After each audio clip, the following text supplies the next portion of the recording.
উত্তর দিনাজপুরের করণদিঘিতে গণতন্ত্র কি আজ ভয় আর হুমকির মুখে? নিজের ভোটাধিকার প্রয়োগের কথা বললেই কি শুনতে হবে এলাকা ছাড়ার হুঁশিয়ারি? এমনই বিস্ফোরক অভিযোগ সামনে এসেছে করণদিঘি থানার লাউতারা এলাকা থেকে। অভিযোগকারী স্থানীয় বাসিন্দা মন্টুলাল সাহার দাবি, গত 4 এপ্রিল দুপুরে মোটরসাইকেল করে বাড়ি ফেরার পথে লাউতারা গ্রামের রাধাকৃষ্ণ মন্দিরের সামনে তার পথ আটকে দেয় পঞ্চায়েত সমিতির সদস্য মধু সিনহা ও তার সঙ্গীরা। সেখানে তাকে ঘিরে ধরে জেরা করা হয়। তিনি কি বিজেপির মিটিং এ গিয়েছিলেন? মন্টুলাল সাহা স্পষ্ট জানান, তিনি একজন স্বাধীন নাগরিক এবং নিজের ইচ্ছে মতোই ভোট দেবেন। আর এই কথাতেই নাকি ক্ষিপ্ত হয়ে ওঠেন অভিযুক্তরা। অভিযোগ শুরু হয় অশ্রাব্য গালিগালাজ, তার সঙ্গে সরাসরি প্রাণনাশের হুমকি। এমনকি অভিযোগকারিনীর আরো ভয়ঙ্কর দাবি, ভোট নিজের মতো দিলে এলাকায় থাকতে দেওয়া হবে না। হিন্দু সম্প্রদায়ের মানুষদের ওপর হামলার হুমকি, মা বোনেদের সম্মানহানির মতো নোংরা ও ভয়াবহ মন্তব্য করা হয়েছে বলে জানিয়েছেন ভুক্তভোগী। এই ঘটনার পর আতঙ্কিত মন্টুলাল সাহা ও তার সঙ্গীরা ছুটে যান করণদিঘি থানায়। লিখিত অভিযোগ দায়ের করে নিরাপত্তা ও দোষীদের বিরুদ্ধে কড়া শাস্তির দাবি জানিয়েছেন তিনি। এই ঘটনায় তীব্র প্রতিক্রিয়া দিয়েছেন করণদিঘি বিধানসভার বিজেপি প্রার্থী বিরাজ বিশ্বাস। তিনি সরাসরি অভিযোগ করেন, পায়ের তলার মাটি সরে যাওয়ার ভয়ে শাসক দল এ ধরনের কাজ করছে। তবে এতে কোনো লাভ হবে না, মানুষ প্রতিবাদ করতে জানে। একজন জনপ্রতিনিধির বিরুদ্ধে এমন গুরুতর অভিযোগ উঠতে প্রশ্ন উঠছে, গণতন্ত্রে কি সাধারণ মানুষের ভোট দেওয়ার অধিকারও আজও নিরাপদ নয়?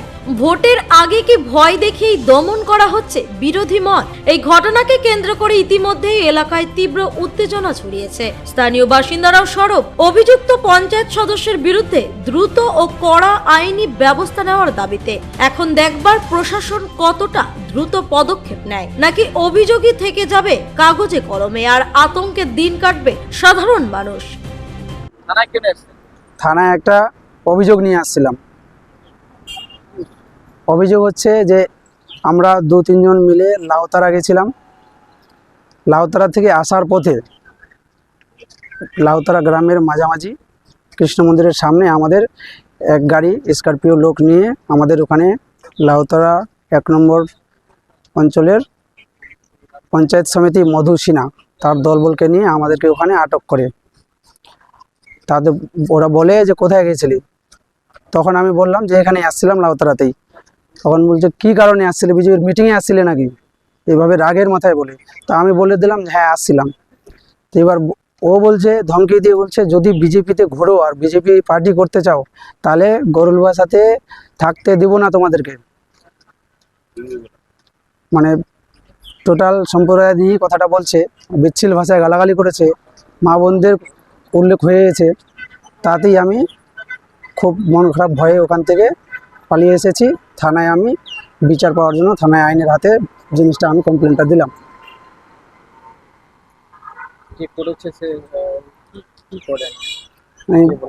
পঞ্চায়েত সমিতির লাউতারা পঞ্চায়েত সমিতির মেম্বার। আমার নাম মন্টুলাল সাহা।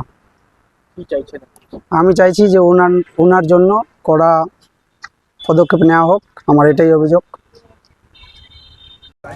আমাদের কিছু কার্যকর্তাকে তৃণমূল হুমকি ধমকি দিচ্ছে এবং সেই হুমকি ধমকির জন্য মানে কার্যকর্তারা বলেছে যে দাদা আমরা কী করবো। আমি বলেছি দেখো আইনের পথে আমাদের হাঁটতে হবে, আইনের উপরে আস্থা রেখে। আমরা থানায় গতকালকে তারা মামলা করেছিল, সেই মামলাটারই আপডেট নিতে আমি থানায় এসেছিলাম। আইসি সাহেবকে জানালাম বিষয়গুলো। আইসি সাহেব বললো ইমিডিয়েটলি তারা সেন্ট্রাল ফোর্সও ওখানে পাঠাবে, সেখানে এসে করবে। আর ভয় পেতে মানা করেছে। মানুষ বলেছে যা হবে এবার ট্রান্সপারেন্ট হতে হবে। আর এই তৃণমূলের দুষ্কৃতীরা যখন বুঝতে পেরেছে তাদের মাটি তাদের পায়ের থেকে সরে গেছে, তখন এখন মানুষকে হুমকি ধমকি দেওয়া শুরু করেছে। এই যে দাদাদের যে ভাইরা রয়েছে, গৌতম দাদার যে ভাইরা রয়েছে, তাদের বলবো সাবধান হয়ে যেতে।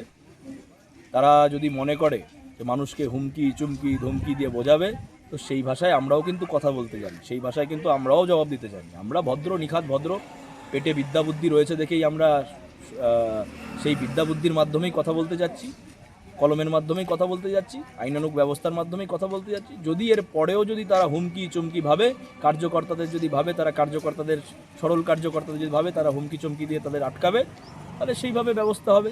জैसे ইট কা জবাব পাথর সে, সেটাই আমরা করব। সে আমাদের সাথে রয়েছেন আমার মাস্টারমশাই রয়েছেন, পূর্ব ক্যান্ডিডেট আমাদের ভারতীয় জনতা পার্টির।